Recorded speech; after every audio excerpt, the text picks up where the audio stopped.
একবার দুটো ব্যাঙ একটি বড় দুধের বালতিতে পড়ে গেল। দুধের বালতিতে পড়ে গিয়ে তারা দুজনে খুব চেষ্টা করতে লাগলো সেখান থেকে উঠে আসার জন্য। অনেক চেষ্টা করার পর খুব ক্লান্ত হয়ে গেল। এক ব্যাঙ আরেক ব্যাঙকে বলল, ভাই, অনেক কষ্ট করেছি, এখান থেকে বেঁচে ফেরা বা বেঁচে ওঠা সম্ভব নয়। মরতেই যখন হবে, চলো নিশ্চিন্তে ডুবে মরি। এই বলে সে ডুব দিল। কিন্তু আরেক ব্যাঙ চিন্তা করলো, আমি এভাবে মরবো না, আমি চেষ্টা করেই মরব। যে চিন্তা সেই কাজ।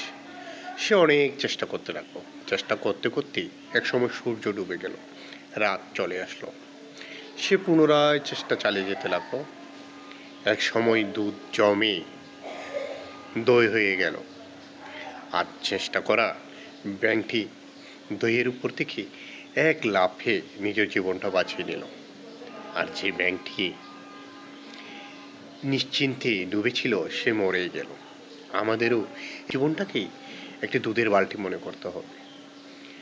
শুধু চেষ্টাই করে যেতে হবে, আমরা যেন আমাদের সফলতার কাছে ফিরে যেতে পারি, সফলতাকে কাছে নিয়ে আসতে পারি।